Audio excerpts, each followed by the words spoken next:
Navi Mumbai Kharghar medical हॉस्पिटलच्या डॉक्टरांनी 75 वर्षीय महिलेचे प्राणघातक संकट टाळले आहे. तसेच गुंतागुंतीच्या हर्नियावर यशस्वी उपचार केले आहेत.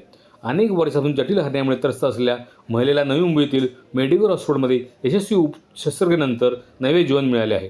वारंवार शस्त्र करूनही बरी न होणारी ही हर्नियाची समस्या अखेर प्रगत उपचारांमुळे पूर्णपणे दूर करण्यात मेडिकल हॉस्पिटलमधील गॅस्ट्रोइंटेस्टिनल, जीआय आणि हर्निया शस्त्रक्रिया तज्ज्ञ असलेल्या डॉक्टर नितीन तवटे, डॉक्टर चिराग वझा आणि डॉक्टर सारंग वाजपेयी यांच्या टीमने ही गुंतवणूक शस्त्रक्रिया यशस्वीरित्या पार पाडली आहे.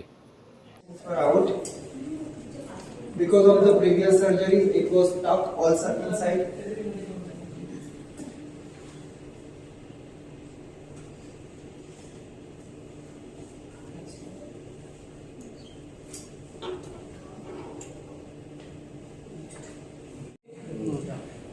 पंच्याहत्तर वर्षीय महिलेच्या हर्नियावर यशस्वीरित्या उपचार झालेले आहेत. तर त्या महिलेची तब्येत सध्या कशी आहे? आता ती महिला सगळं नॉर्मल काम करते आहे. तिचं जे काय अगोदर जे करत होती घरचं सगळं जे काय म्हणजे तिचं कुकिंग म्हणा किंवा नॉर्मल चालणं फिरणं म्हणा ते सगळं ते नॉर्मल करते. अशा प्रकारच्या हर्नियाचे उपचार यापूर्वी किंवा ऑपरेशन यापूर्वी झाले होते का? इथे एवढ्या मोठ्या डिफेक्टचा म्हणजे एवढा जो साईज होती एवढ्या साईजचा कुठेच इथे नवी मुंबईला झालेला नाहीये. म्हणजे हे जे 18-20 सेंटीमीटरचा जो गॅप होता आणि जी आतडी पूर्णच्या पूर्ण बाहेर होती असल्या साईजची हर्निया सर्जरी कुठे झालेली नाहीये. साधारणतः हा जो हर्निया प्रकार आहे हा कशामुळे होतो आणि ती जी महिला आपल्याकडे आली ही कुठून आली होती आणि तिच्यावर कशा प्रकारे उपचार केले? ती पेणवरून आलेली. तिचं अगोदर अलिबागला आणि दुसऱ्या त्याच्या अगोदर अजून एक ठिकाणी ऑपरेशन झालेलं होतं आणि ती नंतर मग आमच्याकडे ओळखीने आलेली होती. तर आम्ही तिला सगळं एक्सप्लेन केलं अगोदर.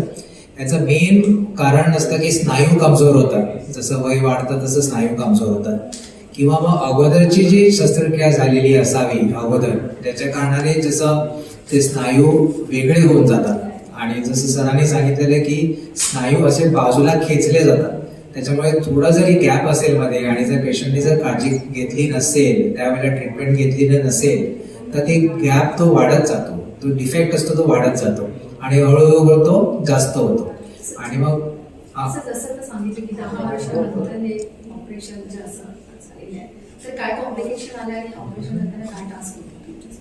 ऑपरेशन तेच सांगितलं ना मी की मोठा जो गॅप असतो ना मध्ये आणि आतड्या जेव्हा बाहेर असतात तेव्हा आतड्या आतमध्ये जर पोटाच्या आतमध्ये जर घालायचं असेल त्याचं व्हॉल्यूम कमी असतं, त्याला स्पेस नसते, जागा नसते तेवढी. त्याच्यामुळे तेवढ्या जर आतड्या जे बाहेर असतात आणि सडनली आपण स्नायूच्या आतमध्ये घातलं तर पोटाचं जे आवरण असते त्याला आवरण दिल्यानंतर सडनली त्या पेशंटला श्वासोश्वास घ्यायला त्रास होऊ शकतो. त्या फुफ्फुसावरती प्रेशर येतो किंवा आतड्याला आतमध्ये जर आपण ढकलतोय आतमध्ये स्नायूचं त्याला आवरण देतोय जे आवरण नसते.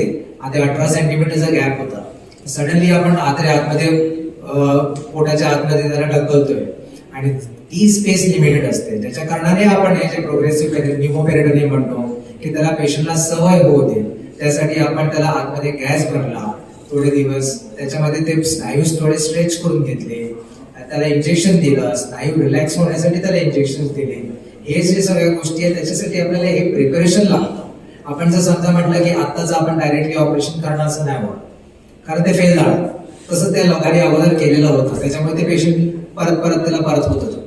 त्याच्यामुळे आपल्याला हे प्लॅन करून 3-4 वेळा त्याला प्रोसिजर करून पेशंटला रिलेटिव्हला समजावून त्याप्रमाणे आपण त्याला प्रोसिजरला घेतलेलं होतं. या महिलेला कोणता त्रास होत होता आणि हा जो ऑपरेशन होतो हे आव्हानात्मक होतं का?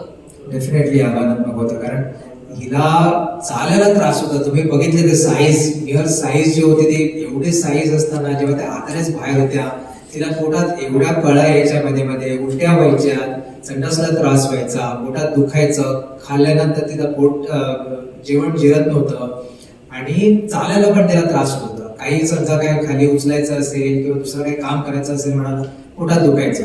त्याच्यामुळे मग तिला जेव्हा आपण आपल्याकडे आणलं त्यांना आम्ही सगळं समजावलं की असं आहे की एका वेळेचा प्रोसिजर नाही आहे कारण एवढा मोठा गॅप आहे. जेव्हा आपण सिटी स्कॅन केला तेव्हा आपल्याला समजलं की 18 सेंटीमीटरचा जो गॅप आहे, म्हणजे तुम्ही विचार करा 18 सेंटीमीटर तेवढा गॅप होता आणि त्याच्यामधून ती आतड्या पूर्ण बाहेर आलेल्या. हर्नियाची जी साईज होती जवळजवळ ते पोटाची साईजच बघितलं ना तुम्ही, जवळजवळ 30-40 सेंटीमीटरची ती तेवढी ती जागा होती जी आतमध्ये पूर्ण आतड्या बाहेर होत्या, पोटाच्या बाहेर होत्या ऍक्च्युली.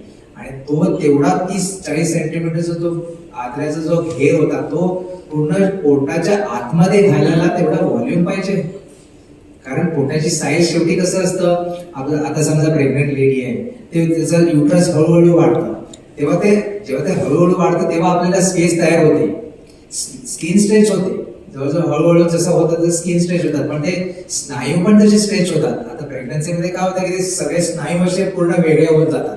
तसंच तिचं झालेलं की ते स्नायू पूर्ण साईडला गेलेले होते आणि मध्ये जो गॅप होता तो 18-20 सेंटीमीटरचा गॅप होता आणि त्याच्यामध्ये फक्त चामडी होती. आतड्याच्या वरती जे त्याचं आवरण होतं फक्त चामडीचं होतं, स्नायू बिलकुल नव्हते. शस्त्रक्रियेपूर्वी तिला ज्या वेदना होत होत्या त्या शस्त्रक्रियेनंतर काय त्यात फरक पडला का? पूर्ण शून्य. तिचं आणि नातेवाईकांचं काय म्हणणं आहे? ती एकदम खुश आहे, ती एकदम हसत गेली आणि ती आता म्हणते की मला सगळं आता नॉर्मल तिचं काम ती खर्च करू शकते, जी ती अगोदर करत नव्हती. आता तिचं जेवणाचं तिची ॲपेटाईट पण वाढलेली आहे, भूक पण वाढलेली आहे, जेणेकरून ते सगळं नॉर्मल खाते आहे, तिचं मोशन्स पण नॉर्मल होते, शौचालय पण नॉर्मल होते तिचं, त्याच्यामध्ये आता एकदम खुश आहे. यापूर्वी झालेल्या शस्त्रक्रिया